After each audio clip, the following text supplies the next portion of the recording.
Choisir le meilleur appareil photo pour la photographie professionnelle est toujours amusant, mais cela peut aussi être intimidant, même pour les photographes experts. Après tout, dépenser des milliers d'euros durement gagnés peut être effrayant, quel que soit votre niveau d'expérience. Un appareil photo peut, ou non, répondre à vos normes. Alors, quelle est la meilleure approche pour acheter un nouvel appareil photo? Recherchez, bien sûr. Nous l'avons donc fait pour vous. Et pour vous aider, nous avons compilé les meilleurs appareils photo pour la photographie professionnelle, afin que vous puissiez trouver la meilleure option qui réponde à vos besoins.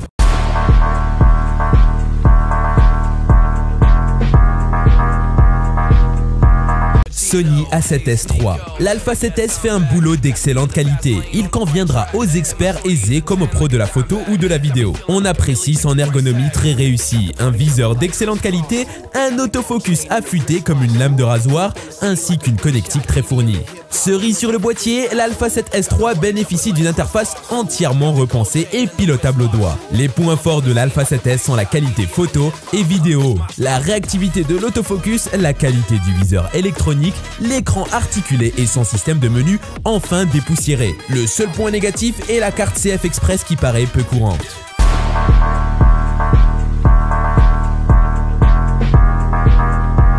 Nikon Z7 II. Pendant haute définition des hybrides 24x36 de Nikon, le Z7 II hérite comme le Z6 II d'un second lecteur de cartes au format SD cette fois, d'un second processeur X-Speed entièrement voué à l'autofocus, d'une nouvelle batterie plus endurante. Des améliorations notables face à son prédécesseur qui font du Z7 II un boîtier performant et plus accessible que le nouveau Z9. Un prix plus accessible mais aussi une excellente capacité et une qualité d'image qui n'a rien à envier au fer de lance de la marque. Son capteur 45,7 mégapixels est stabilisé, une vidéo 4K 60p, une protection tout temps et un double lecteur de cartes, un autofocus sensible et une grande dynamique de capture. À son tour, un écran est inclinable seulement, son suivi AF parfois perfectible, obturateur à 1 sur 1000S minimum et une autonomie moyenne.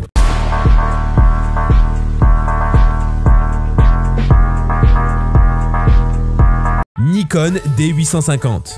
Le réflexe plein format Nikon D850 est une excellente mise à jour de son illustre prédécesseur, le D810. Un appareil pour professionnels offrant des performances de très haut niveau en toutes circonstances et qui gagne un certain nombre de fonctionnalités jusqu'alors manquantes. Il offre une excellente qualité d'image, niveau de bruit acceptable jusqu'à 12800 ISO, grande possibilité de recadrage, excellente balance des blancs automatique, très bon autofocus, rafale à 7 VPS voire 9, focus picking et sticking enfin disponible. 4K 30p sans recadrage, écran tactile et orientable, boîtier tropicalisé, bonne prise en main, ergonomie améliorée, très bon viseur optique, autonomie convenable. Or, il a un capteur non stabilisé, pas de flash intégré, menu un peu confus, Wi-Fi limité, pas de GPS, toujours pas de port USB-C, pas de format 16/9 et un micro intégré moyen.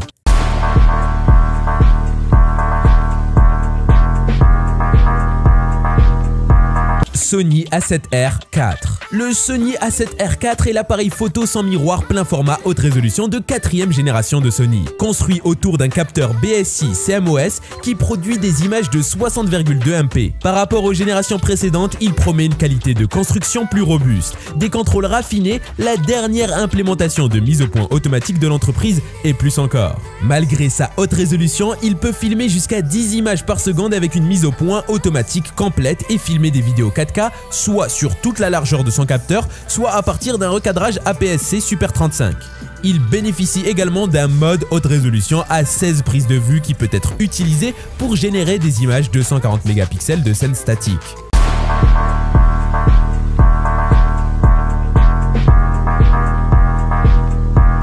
Fujifilm X-T4. Le Fujifilm X-T4 est le premier XT et aujourd'hui encore le seul à s'équiper d'un système de stabilisation de capteur. Il conserve à son avantage une fabrication tout temps et une ergonomie par molette qui a fait la signature de Fujifilm. Un écran totalement orientable rafale jusqu'à 30 images par seconde avec recadrage. Obturation électronique à 1 sur 32 000 S et joint d'étanchéité. Sauf qu'il n'a pas de prise jack pour micro, pas de flash intégré ni d'unité livrée en standard. Pas de mode pixel shift, joystick un peu étroit, menu chargé et recadrage en 4K 60p. Malgré cela, ce nouveau Fujifilm X-T4 droite est tout proche de la perfection. Côté tarif, on est sur le même prix que l'Olympus, qui lui dispose d'un plus petit capteur et ne filme pas en 4K 60 images par seconde.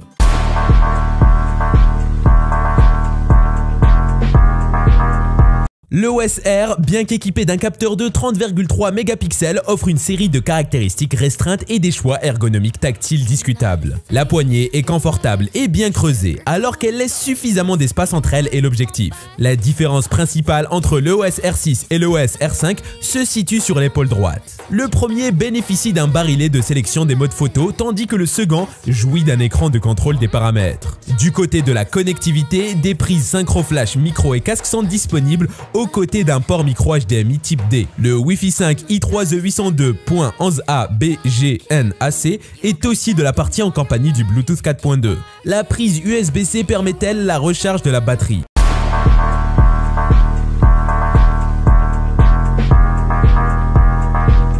Panasonic Lumix S1R. Premier hybride à capteur 24x36 de Panasonic, le Lumix S1R frappe fort avec un quasi sans faute. À son avantage, haute définition et mode multishot à 187 mégapixels. Autofocus rapide et mode de détection des yeux. Viseur électronique très haute définition, stabilisation de très haut vol, nombreux raccourcis, très nombreux modes de prise de vue. LCD orientable et tactile, boîtier protégé contre les intempéries, mode vidéo Ultra HD 60p. Ainsi, les principales fonctions de l'appareil sont clairement identifiées sur le boîtier et par conséquent rapidement accessibles. Si nous n'avons relevé aucune défaillance, son boîtier encombrant et anguleux, son poids élevé, visée moyenne en basse lumière, faible autonomie de la batterie et son design assez froid s'avère tout de même un peu décevant.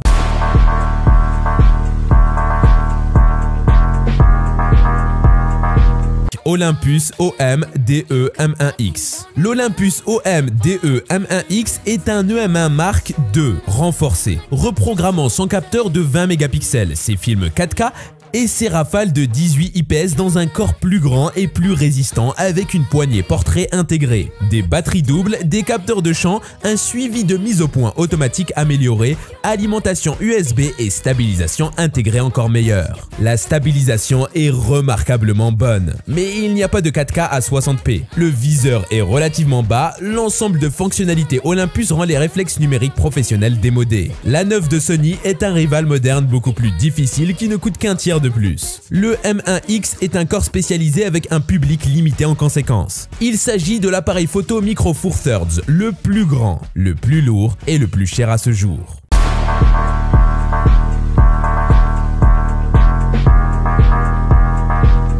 Leica M10R.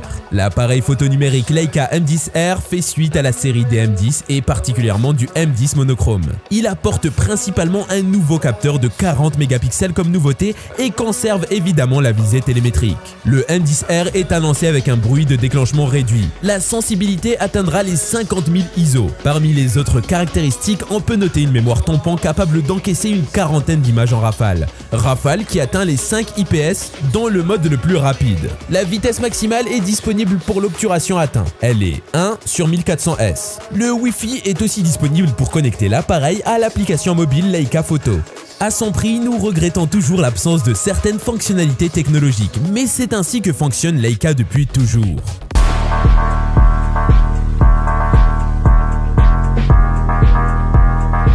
Blackmagic Pocket Cinema Camera 6K Pro. La Pocket Cinema Camera 6K Pro est dotée de filtres ND, d'un écran orientable haute luminosité, de nouvelles options d'alimentation, d'un viseur optionnel, un ensemble de nouveautés qui rend cette caméra très intéressante, notamment au regard de son tarif pour un usage fiction, pub ou corporate. Une ergonomie plus adaptée aux grandes mains qu'aux petites. La caméra dispose d'un système de ventilation qui lui permet de ne pas être limitée en durée d'enregistrement. Côté batterie, Blackmagic a apporté plusieurs améliorations. Le grip en plastique est d'un aspect extérieur plutôt robuste, fait d'un matériau similaire à la caméra. Son écran est non articulé, mais à son prix, on lui pardonne volontiers de ne pas savoir tout faire. Son rapport performance-prix reste très bon, si la durabilité est au rendez-vous.